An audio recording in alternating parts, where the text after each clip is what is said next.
Gary! Gary!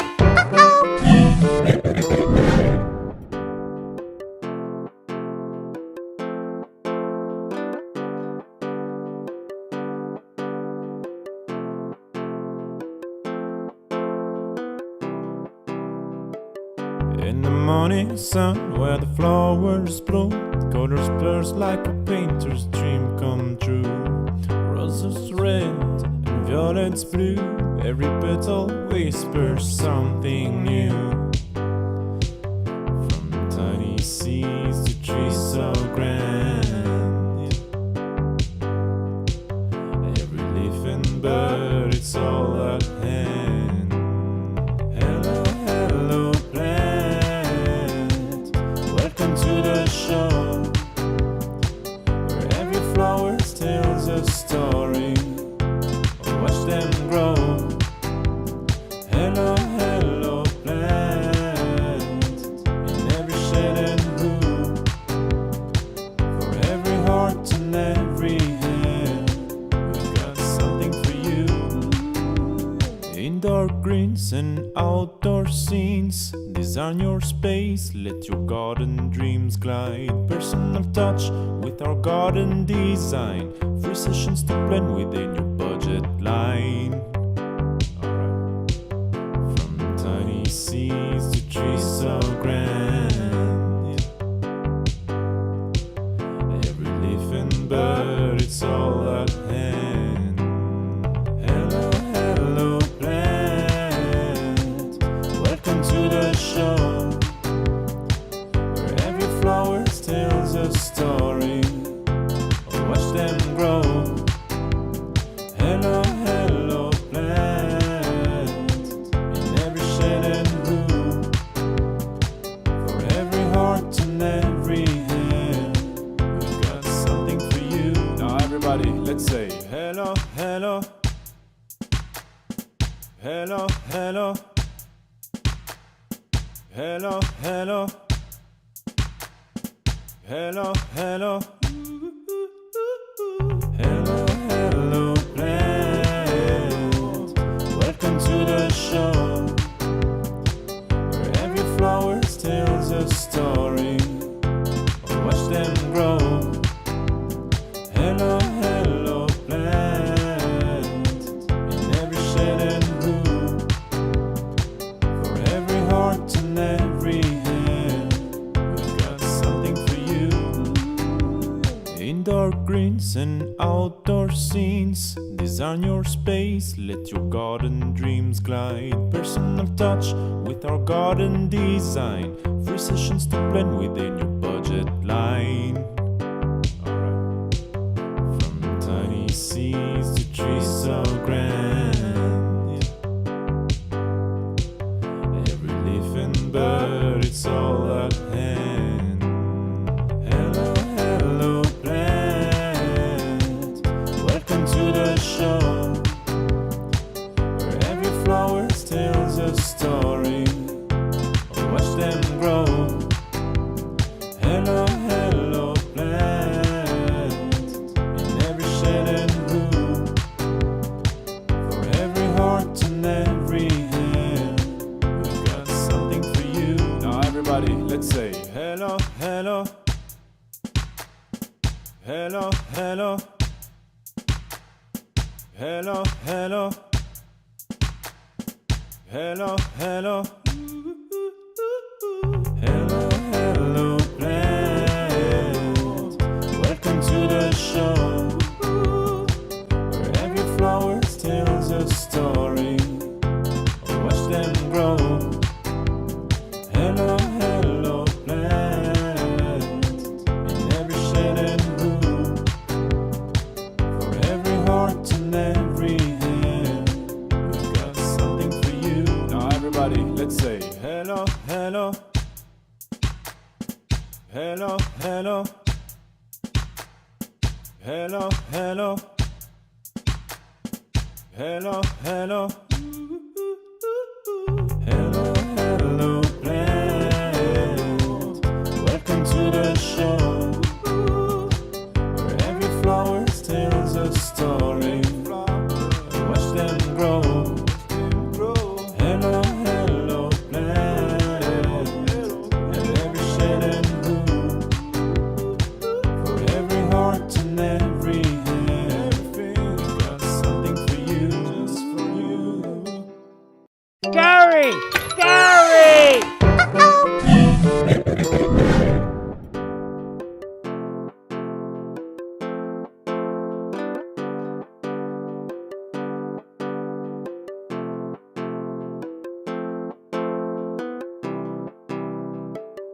In the morning sun where the flowers bloom, colors burst like a painter's dream come true.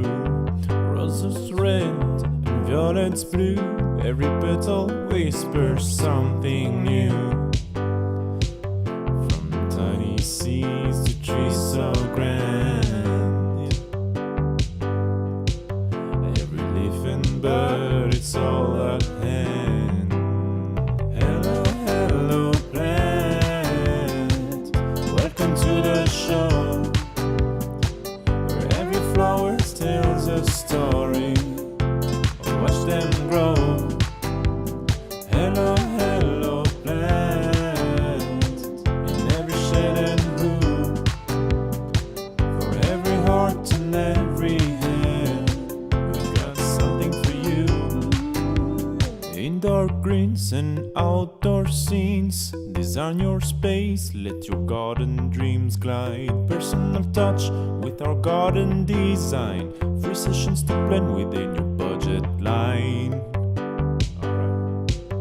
From tiny seeds to trees so grand, every leaf and bird, it's all at hand.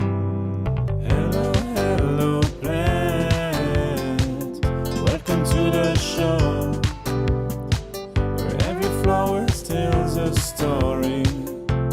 Watch them grow. Hello, hello plant, in every shade and hue, for every heart and every hand, we've got something for you. Now everybody, let's say hello, hello, hello, hello, hello, hello, hello, hello. Hello, hello plant, welcome to the show, where every flower tells a story. Watch them grow. Hello, hello plant, in every shade and hue, for every heart and every hand, we've got something for you.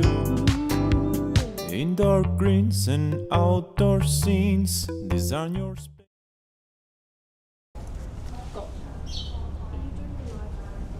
Hello, hello. We're away? Good. So this is our question and answer.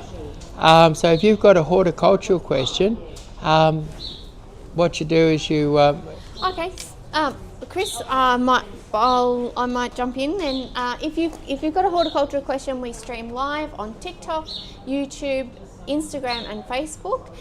In the live, in any of those live stream platforms, we have a chat box, and you can leave your question in the chat, Chris. And we'll be going over a couple of questions that have been asked in the lead up to today. So you can certainly leave some questions on our platforms, on our social platforms. Any other time, we pick up those questions as we go through the week. So starting today, we might I'll just have a quick check, Chris. We've got quite a few people that are streaming in, and I'll start with our first question. How do I know if my plant is getting enough light indoors?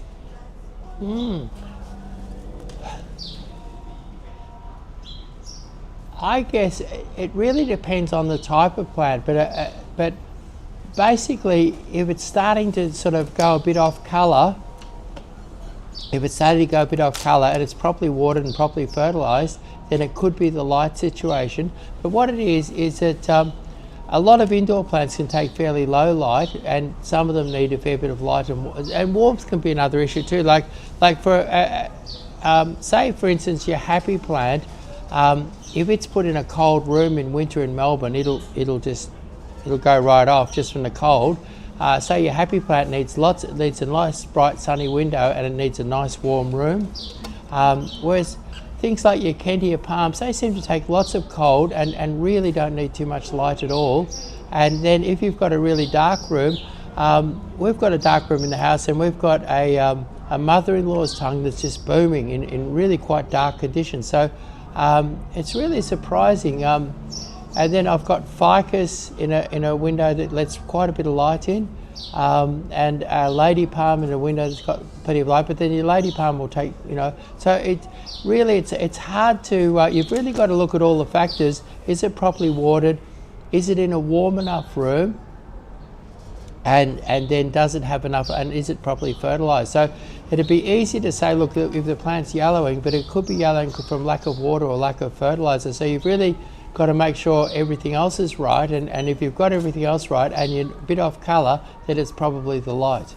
Okay, wonderful. And I think there's a bit of a rule that for every 1 metre you go back, you lose 10% of light. So, right, okay, that's a good rule, yeah. Yeah. All right, now Michael has joined us on Facebook, and Michael has said, what is a great slow release fertiliser for magnolia sweet and neat?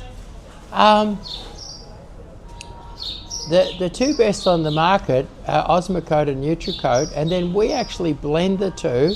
A really top nurseryman said, look, the best ones on the market are Osmocote and Nutricote, and they're a little bit different to each other. One releases well in the heat and the other one releases well in cooler conditions. And so our slow release here is actually an Osmocote Nutricote blend.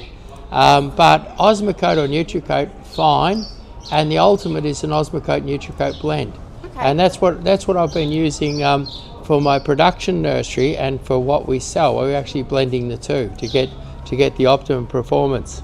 And we've had some pretty good results with those, so that's very good. And but I hope that's but I think I'm in saying blend the two, I'm probably being a little bit over the top. Like you're going to do well with an Osmocote Nutricote blend is fabulous, and we've got that here. But Osmocote or Nutricote, both very good products. Excellent. All right. So, what is the difference between a taproot and a fibrous root system? Right. Okay. So, example of something that's very taprooted that people would know about. Oh, carrots and parsnips. Yeah, well, carrots and parsnips, they're real taproots. It's a really strong root that just goes straight down. Yep. And then as they get down towards the bottom, you start to get fibrous roots. And I'm just trying to think of a popular tree that really is very taprooted.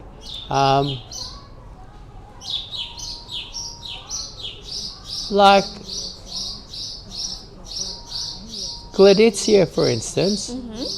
Very much a very strong taproot, and so and it goes down very deep, and then the roots spread right out. Whereas, say a silver birch it doesn't have much of a taproot, if anything, and it has lots of roots that sort of spread out and become fine, and it's very shallow rooted, which is why silver birches die off around Melbourne whenever there's a drought, because they don't have a taproot. So your taproot goes down deep, yep. And ornamental pears tend to have multiple taproots. Excellent. And a walnut is probably the tree, I think, where I dug up with the strongest taproot system is possibly a walnut, and in particular a black walnut. They have a massive, like, you can have a trunk that's only this thick, and then you dig down a few inches and the root will be this thick. So they'll have a massive root, like a big parsnip or something, and it's black. Yep. And it gives off a strange odour, but that's a taproot, and it'll go down very deep. And so what you'll find is that those trees with taproots often don't need as much water or fertiliser in that once they get established. Because they tap into the underground reserves. Yeah. All right, so we've got Anil, who is on TikTok, and he has asked, is peace lily an outdoor plant or an indoor plant? I just planted one outside last week and all the leaves are dying. And also, love your videos, very informative, keep up the good work. Okay, if I was in Queensland, I could pop peace lilies out in the garden under my trees, but here in Melbourne, they're very definitely an indoor plant, and sort of completely indoors for the winter, and then in summer out in the alfresco area, no problem. So you could move them out in the alfresco in the warm months, like say mid-October onwards, they could be out in the alfresco and then come indoors for the winter. But for people tuning in from Queensland, outdoors under some trees, bit of humidity in that, they love it. So they're a little bit like snakes. They like to hunker down for the winter. Yeah, that's right, yeah. So indoors for the winter. And if you look after, I think one of the longest living indoor plants I've ever had was a peace lily. And there's some really beautiful varieties of peace lilies. You got your standard, really, small leaved. It's got quite a fine leaf. Yeah. But we've got some very some with very large leaves, and they're very coarse leaves as well. Yeah, the one I had that lived for many, many years indoors had a really big, wide, massive leaf on it. And what I liked about that was it kind of talked to me, like when you forgot to water it, it would go like this, and and you go, oh yeah, it needs some water, and you'd water it. So they're kind of, I found them quite communicative. Yes, they are. They do speak to you. Well, thank you very much, Anil. I hope that's been very helpful.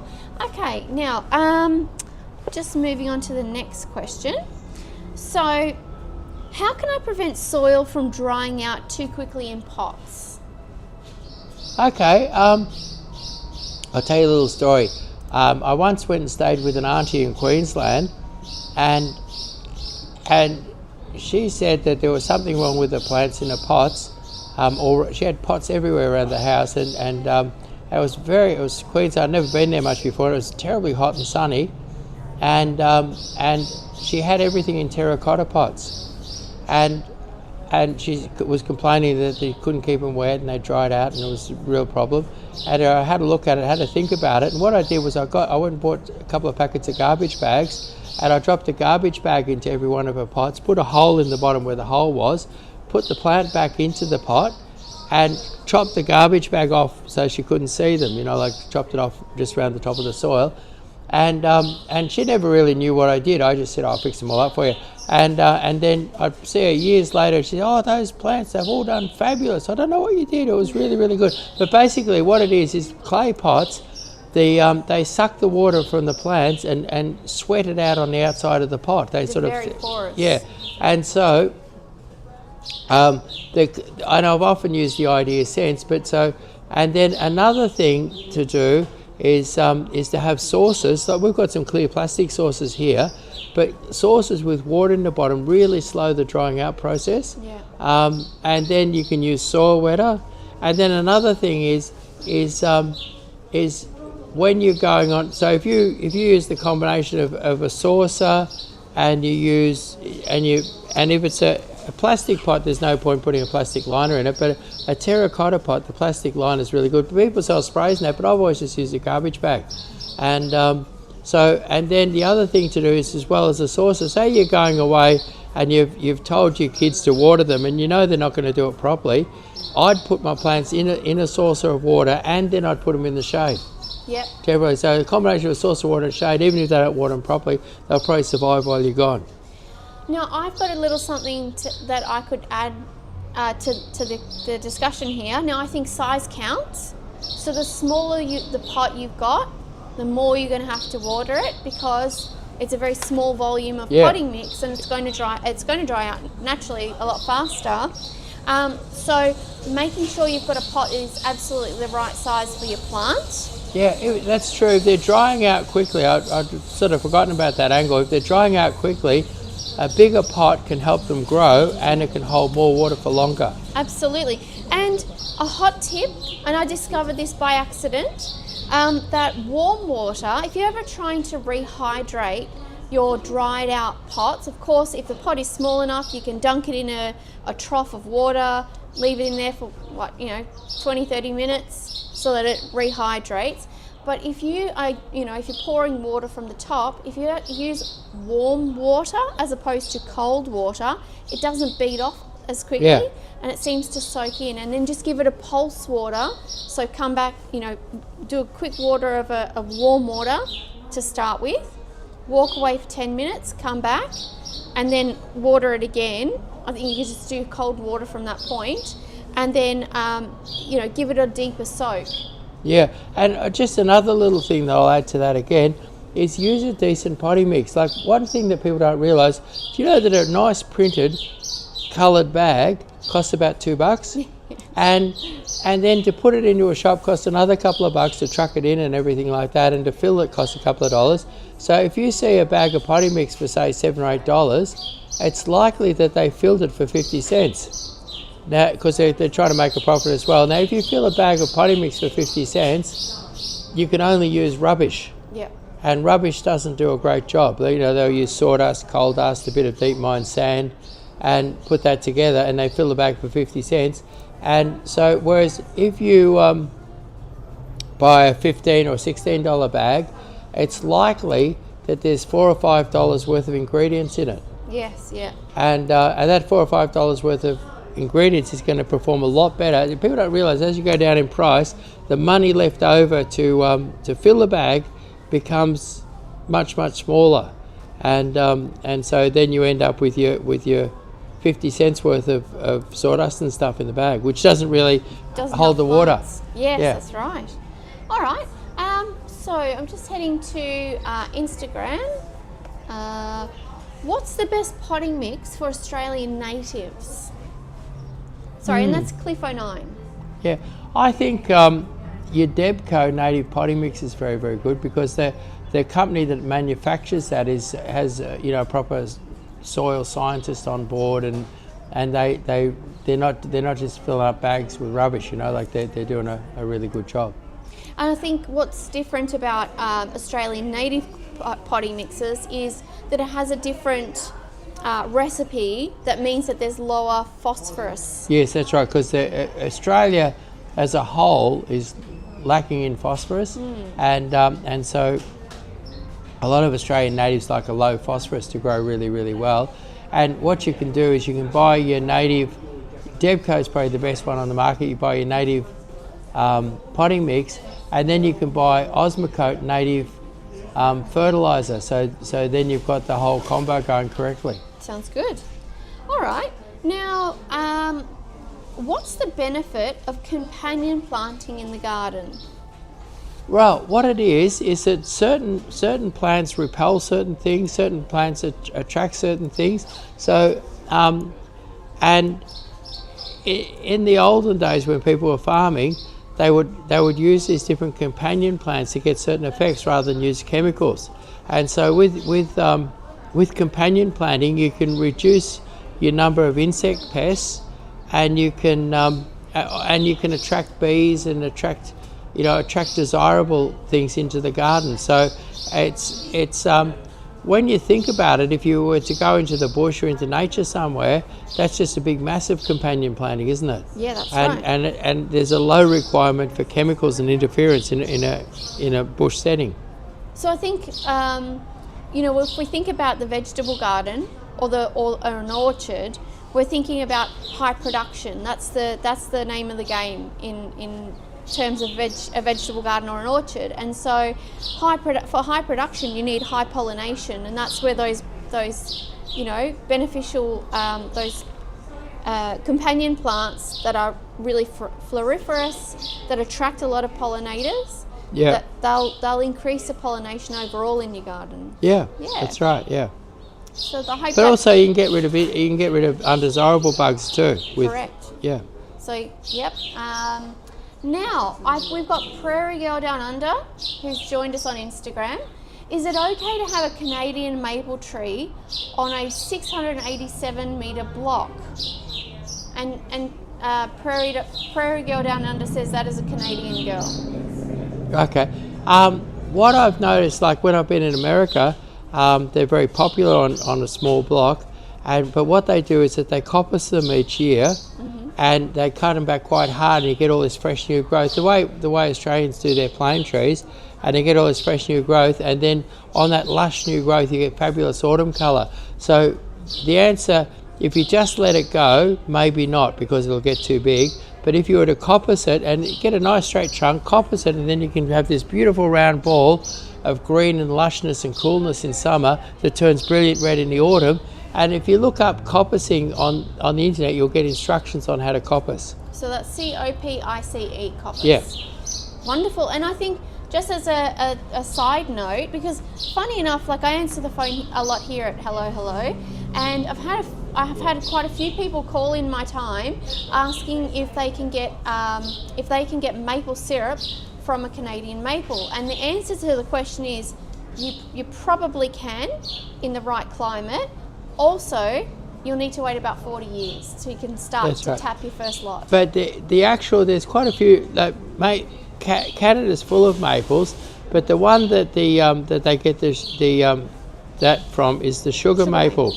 Now we have sugar maples, and sugar maples are very slow growing, but sugar maples, they're not a red maple in the autumn. They're a beautiful sort of, an amazing sort of glowing orange. It's hard to describe. And my dad used to reckon, I remember there's one of them in front of the stone church at Mount Dandenong, the little stone church, and a little sugar maple there. And each year when it coloured, Dad would stop and we'd have a look at this sugar maple, and he'd go, oh, look at that sugar maple there. Would you say it's glowing orange, a bit like a pistachio? Oh, there's no other orange quite like it. It has a softness and a brightness. I've never seen anything else that looks. It's not a brilliant knock you on the head red. It's just this amazing orange, lovely big leaf, beautiful tree, fabulous tree. So even if you never got any maple syrup from your sugar maple, I think there's a lot of enjoyment to be had from owning a sugar maple. Yep. and enjoying that incredible autumn colour. And they are a bit slow growing, and I think they're a very tough tree, because I've dug up big old sugar maples, and they've got a very, very big root system compared to other maples relative to their size.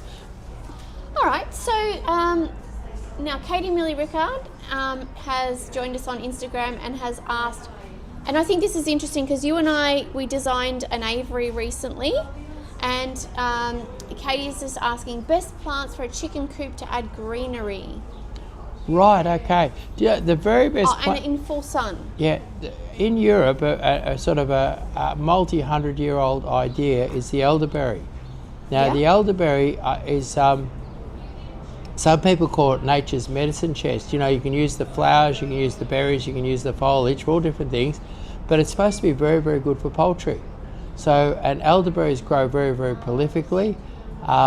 You seem to have a couple of different elderberries to get cross-pollination and get the flowers and fruit. Oh no, to get the fruit, not the flowers. The flowers come automatically. So I think that the top of the list would have to be an elderberry. Mm-hmm. And then, like anything a bit productive that, like, chickens love to eat. So anything that the chickens can eat, like it could be, if you had enough room, like a little plum tree, any sort of nice little sort of fruiting, productive kind of tree that the chickens will love. So mulberries are another really good one, because mulberries drop a lot of fruit. If your enclosure is big enough to accommodate a mulberry, but there's dwarf varieties of mulberries around. Yeah. And I would also say if you have an opportunity to have, some plants that you can fence off until they sort of re-establish after the chooks have eaten them down to the ground, comfrey is a really good one, because it's very good for their bodies. It's very healing, and also gives you the most golden yolks that you can buy yolks as gold. Yeah, so what you could do is you could establish a comfrey plant in a big tub, and then drop the big tub into the, dig it in a bit into the chicken coop. Or if you can plant it in a couple of spots and cage it, like just cage it off. Yeah. Yeah. All right, so just moving to TikTok now. So Olivia's joined us. We have a south-facing front yard that's full of shade. Could you suggest flowers? Would hydrangeas work? Shade, they love the south-facing position.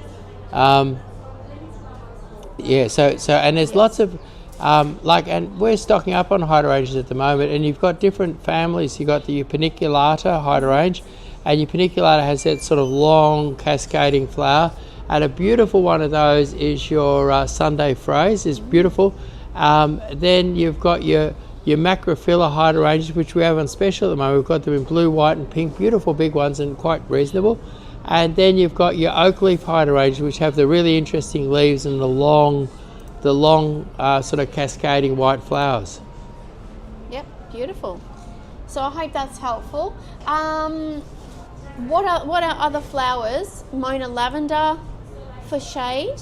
Yeah, okay. Any of your plectranthus, and Mona lavender being probably my favourite plectranthus, has beautiful purpley velvet foliage. And then what goes, if you're putting Mona lavender in, and then it has sort of beautiful purpley blue flowers in late summer and autumn, and that goes really, really nicely with silver beacon. Silver beacon has a purple flower and bright silver foliage, and it goes beautifully around your Mona lavender. Mm-hmm. And then flowering at the moment, we could even grab one maybe. Flowering at the moment, hellebores. Oh, hellebores, yes, beautiful. I'll see. Hellebores, great for midwinter through to mid-spring. Yep, and clivias. Yeah, clivias.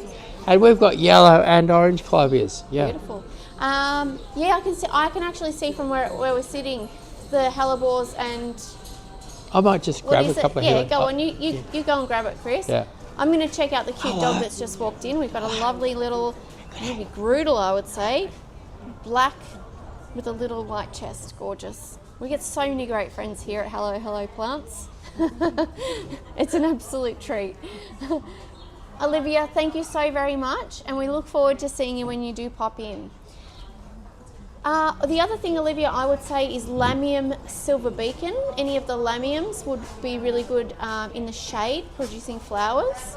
Oh, here we go. Now Chris has got some of the lovely hellebores. Look at the beautiful maroons. Yeah. Gorgeous. So, and hellebores have beautiful glossy summer foliage, and then late winter, early spring, lots and lots of beautiful flowers. And you get and I saw a garden the other day, and they had about 5 different colours, all under a beautiful weeping cherry in blossom, and it looked fabulous. Beautiful.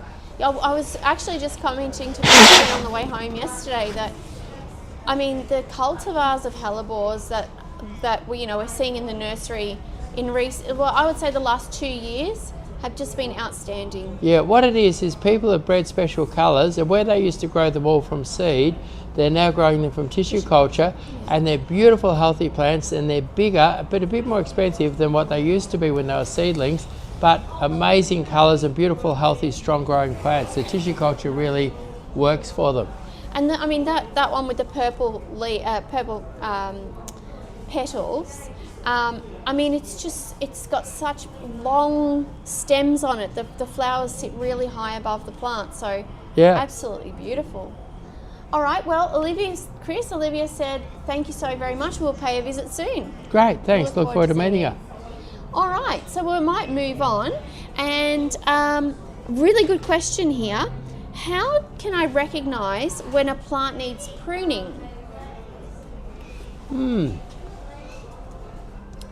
That's an interesting question. I think some of it comes down to intuition.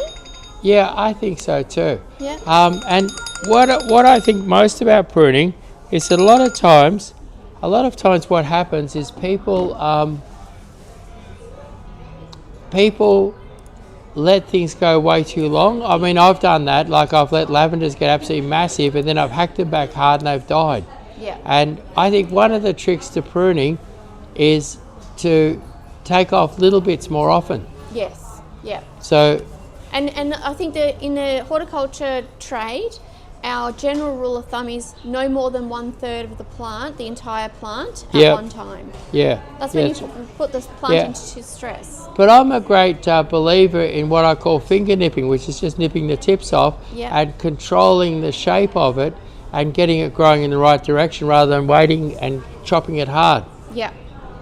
Great. I hope that's been helpful. But when I say it comes down to intuition, I mean, I think there's also, a bit of tradition involved as well. Our fruit trees, we prune them in the dead of winter, or there's different plants that we prune at different times of the year. And like even with Robinia, for instance, it's really ultimately you really have to know a bit about every plant. Like with Robinia, and mop tops often get out of hand, and sometimes when you cut them when they first lose their leaves or in the dead of winter, they just die. Yes. Quite established trees will die, but I've found that if you wait till the new shoots come on them and you prune them, they thrive. And I find that with salvias. So a lot of people ask, when can I prune my salvia? And I say, when you see 2 new leaves emerging from the leaf axil, that's when you know you can prune down to that point. You can probably go deeper. But as long as there's leaf axils with some emerging leaves coming on it, that's the time to get in. And I've had lots of people contact me, and they've had frost damaged ficus and frost damaged lily pillies, and they say, can I prune back off the dead wood now? I say no. I say wait and see where those shoots come from. Same sort of thing as what you're saying. Wait and see where the shoots come from, and when you see the shoots, take them back to just above those shoots. So I don't like guessing. I'd rather wait till I see a shoot when you've got that frost dieback. Yes, we had a customer came in earlier this week, and they had some frost dieback, and unfortunately they had already pruned the frost affected branches off. They might have had an opportunity to retain some of those branches. Yes, yeah. But also I think that the frost damaged leaves and branches on the outside of the tree could protect it from a late frost as well. So I think with frost damage, I like to wait till I see those spring shoots and then prune back to just above the shoots. Excellent advice, Chris. Thank you. All right, so let me see what is the next. Okay, so how will I know when to water succulents? What I say about succulents is when you want to. When you want to. Because what it is that it really doesn't seem to matter too much, but certainly not too often. Yeah. I think part of the challenge with succulents is that a lot of people have succulents in pots. They might have them in a pot that doesn't have a hole in the bottom, or have a hole in the bottom but they're sitting on a tray. And usually, it's fine if the succulents get watered and the water can run off and drain freely. But once that water gets constrained in a pot and it sits there, that's when you encounter problems with overwatering with your succulents. But yeah, I think you're right. I think 9 times out of 10, if the succulent has got very gritty mix that it's been planted into, or it's in a potting mix that's very free draining, you shouldn't have many problems at all. Yeah, and pretty much just water them when you want to. You can go off and leave them for. I've got a big jade plant, which is a type of succulent, in a pot. I've had it there for 10 or 12 years, and I've gone up to 3 months without watering it. Yeah, there you go. So they're designed to go without water for very long periods. Yeah, and that's right. why we call them succulents, because they have succulent stems that hold water for times that they really need them. So I go with what I said initially, which is when you want to. Yeah, that's right. Yeah. All right. So but I think what you said is important, that they're in well-drained soil. You can sort of do it when you want to because the water drains away, but you've got to make sure they're well-drained. That's right, yeah. Now, so David Jennings has joined us on Instagram. Can you give me a botanical name for... Now, David has inadvertently written hit pot banksia, but I'm pretty sure David meant honey pot banksia. Right. Honey pot banksia is a spinulosa type. Yeah, so Banksia spinulosa. That's yeah. right. And there's which is the same as your birthday candles, isn't it? Yes. And I love them. They're beautiful, low-growing, spreading. If you're doing a small garden and you're looking for a real feature that stands out, that's not too big, your honey pot or your birthday candles, fantastic as that low, bright, beautiful special or feature. All right. Now, we did a garden design this morning, and we used Little Eric, which is another spinulosa type banksia. Yeah, and that grows that little bit taller, about 1.2 meters or something like that. Yeah. It does, and it's got those lovely hairpin stamens that are red in colour. Yeah. Yeah, like that dark, I guess burnt umber is probably the colour. Yeah. But it's just beautiful. So I hope that's helpful, David, and it's given you a bit of inspiration for your banksias. Now, what are the most common mistakes when it comes to container gardening? And we might have just touched on that a little bit. I reckon the most common mistake is using too small a container and too many containers. Yes. And making a clutter. I like to use big containers, as big as possible, and do multiple plants in there and more or less make a garden in a container. And I think that it's far more interesting, and also you can grow nice big things that kind of enclose you. Say if you're doing a patio or a deck, it's nice to have nice big things that are 1.5 or 2 meters tall, and sitting up in a pot, so that when you sit on your furniture, you're feeling enclosed by some nice big plants. So, and then in a nice big container, you can have that nice big plant, and then you can have 3 or 4 plants around it, and maybe a cascading plant over the side. But when you go for little tiny containers, you can only get 1 plant per pot. Yep. Well, and I think what we talked about earlier is it means watering very often, doesn't it? Yeah, and I find that using fewer bigger plants means less maintenance and less watering. Whereas a sort of a clutter of lots of little pots seems to take a lot of watering. Yeah, absolutely. Now, Sean has joined us on Instagram. Any natives to add colour next to grasses up a tiered retaining wall? Natives to add colour up a tiered, what is it? Up a tier retaining wall. Okay, so we've got some nice little burgundy coloured tea trees that have pink flowers. So you've got a nice burgundy coloured tea tree, and you've got not too many really little tiny colourful natives. Let's see. You've got some nice silver things like it. And your little cushion bush, your miniature cushion bush, that gives you some nice silvers, and there's some lovely little silver bulbs and grasses.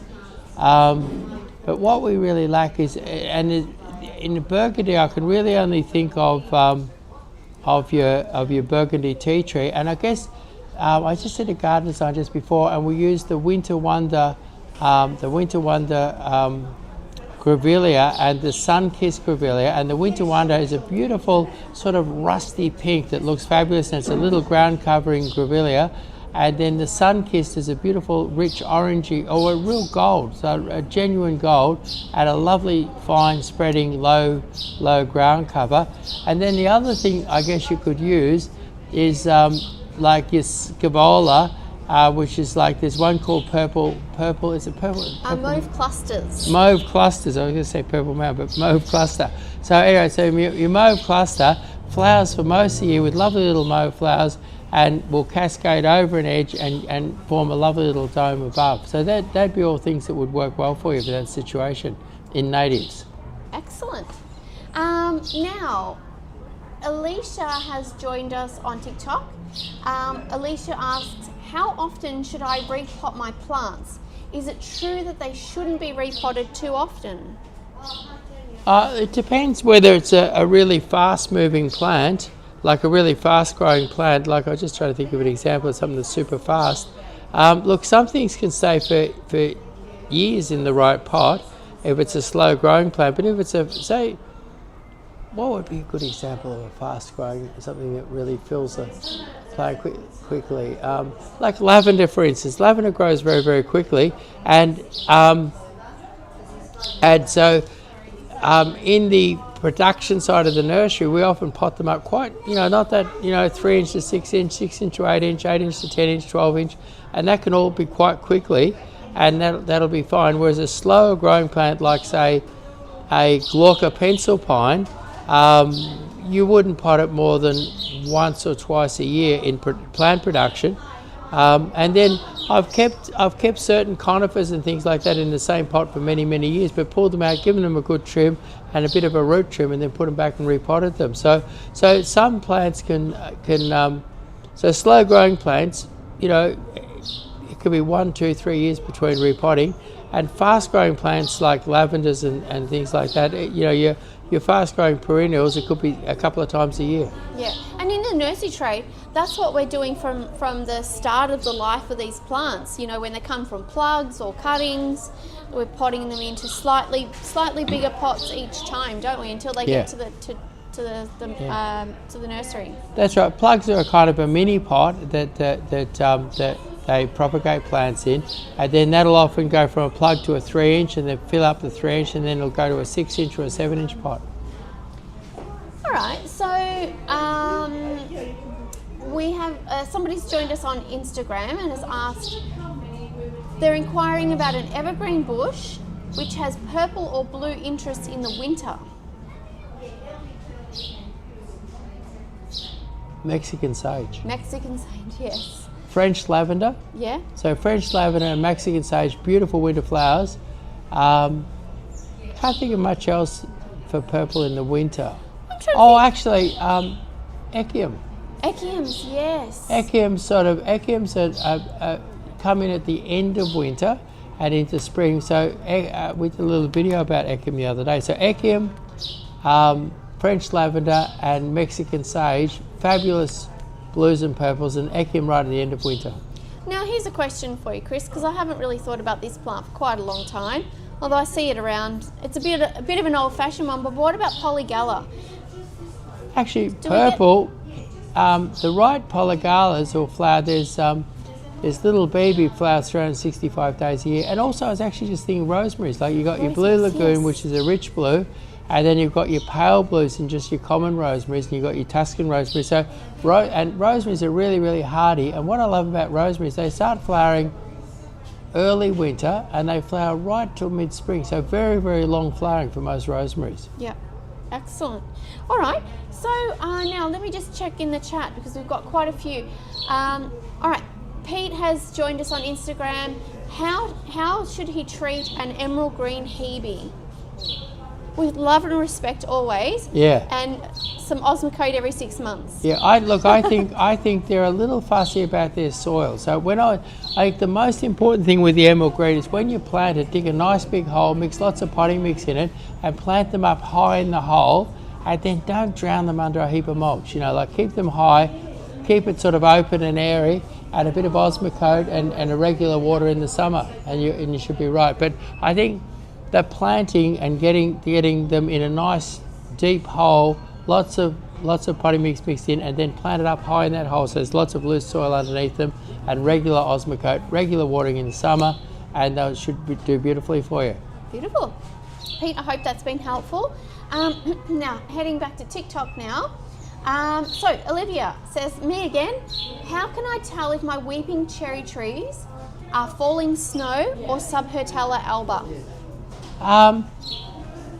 One thing, you could come down this weekend to Hello, and we've got lots of falling snows in blossom and Subhertella alba, and I could personally show you the difference. But that's one. But basically, you can really see the difference at the moment. The falling snow falls like that, falls very symmetrical, falls straight down, and the Subhertella alba tends to kick up and out. And the flowers on the Subhertella alba are 2 or 3 times the size of the flower on the falling snow. So the a single blossom on a Subhertella alba is about that big, and a single blossom on the falling snow is probably only about that big. So it sounds like maybe the difference between a 20-cent and a 10-cent piece, or maybe even a 50-cent. Yeah, a 20-cent and a 10-cent would be it. So it's a different size flower, and a neater, more symmetrical, very much a narrow falling shape. Thank you, that was a brilliant answer. Olivia, I hope that was very helpful. So Salmon Knoll, thoughts on growing Jaboticaba in southern Victoria? Any tips? That's your carver that they grow in Fiji, and that is it? No, Jaboticaba. Jaboticaba is a Brazilian. It's a fruit tree that's found in the Amazon, and it gets lovely cherry-shaped fruit that stick to the actual trunk of the tree. Right. Yes, and so they're very dark in colour, more like acai in colour. Right, okay. What you'd basically need is a heated polyhouse to do that here, wouldn't you? Yeah, but it is a very tall growing tree if you can get it growing that tall in Victoria. Yeah. But a very sheltered spot, so...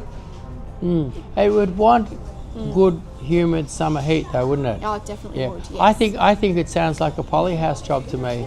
Yep, Yeah. or relocate to Queensland. Yeah, get moved to Queensland or do it in a polyhouse, yeah. Yeah.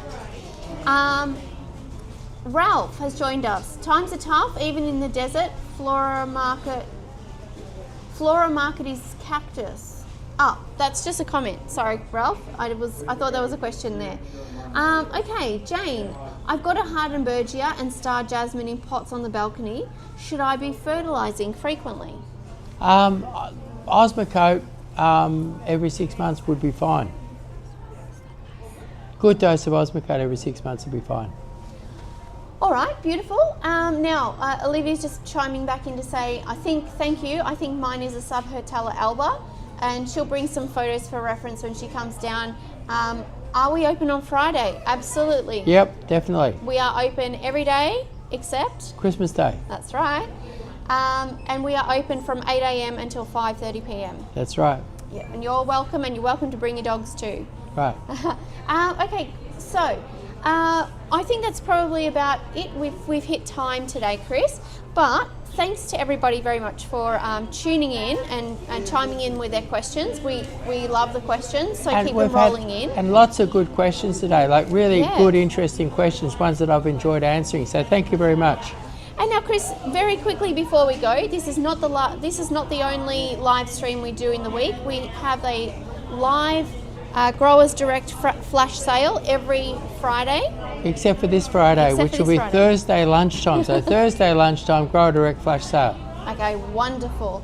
All right, well, if that's the case, Chris, And what happens on that Grower Direct flash sale is we take 100 specials, we have them up on a page, and I take you through each of those specials and explain them to you, and it's your chance to get your spring gardening project done on the cheap. We do flowers, we do all different things there, so it's not just all trees or all this or all that. It's really designed so that people can put their garden together at our flash sale.